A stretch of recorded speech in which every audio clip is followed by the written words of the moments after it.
যদি লুটেরা চোরেরা ডাকাতরা বদমাশরা ধর্ষকরা আমাদের ক্ষমতায় আসে, তাহলে এদের মধ্যে আবার আন্দোলন করতে হবে, সংগ্রাম করতে হবে।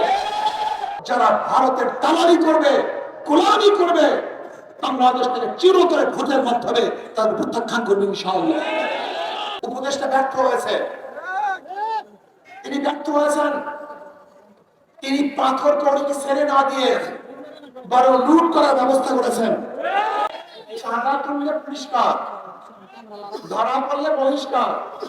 তার সংস্কারের কথা বলে না, বিচারের কথা বলে না, শুধু নির্বাচন নির্বাচন। কেন নির্বাচন দিয়ে কি হবে? যদি লুটেরা চোরেরা ডাকাতরা বদমাশরা ধর্ষকরা আমাদের ক্ষমতায় আসে, তাহলে এদের মধ্যে আবার আন্দোলন করতে হবে, সংগ্রাম করতে হবে। মানুষ কতবার জীবন দিবে, কতবার আন্দোলন করবে, কতবার সংগ্রাম করবে। পিআর সিস্টেমে নির্বাচন চাই। আগামী নির্বাচন হবে দেশের পক্ষে, ভারতের বিপক্ষে। কারা ভারতের পক্ষে আর কারা দেশের পক্ষে, কারা ইসলামের পক্ষে আর কারা ইসলামের বিপক্ষে। এই দুই ভাগে গোটা বাংলাদেশ বিভক্ত হয়ে যাবে। কাজে আসুন, ইসলামের পক্ষে আমরা থাকবো, এই দেশের পক্ষে থাকবো। যারা ভারতের দালালি করবে, গোলামি করবে, বাংলাদেশ থেকে চিরতরে ভোটের মাধ্যমে তাদের প্রত্যাখ্যান করবে ইনশাআল্লাহ।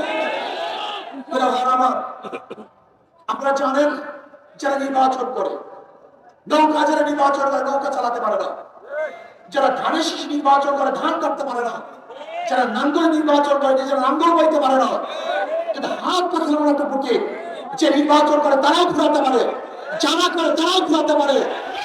হাত পাখা এমন এক প্রতীক, যারা মুসলমানরা ব্যবহার করে, হিন্দুরা ব্যবহার করে, খ্রিস্টানরা ব্যবহার করে, বড়লোকরা ব্যবহার করে, গরিবরা ব্যবহার করে, পুরুষরা ব্যবহার করে, মহিলারা ব্যবহার করে।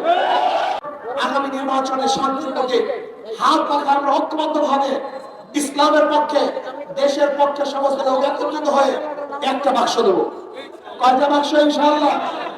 সব মশার বিরুদ্ধে সুরক্ষা দিতে এলো বসুন্ধরা এক্সট্রিম অ্যারোসল।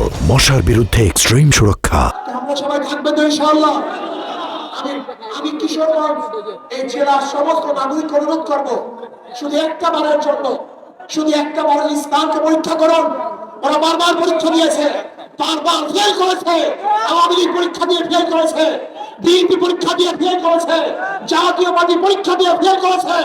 আপনারা একটাবার ইসলামকে পরীক্ষা করুন, ইনশাআল্লাহ। যদি ফেল করি, কোনদিন ভোট দেওয়ার জন্য আসবো না।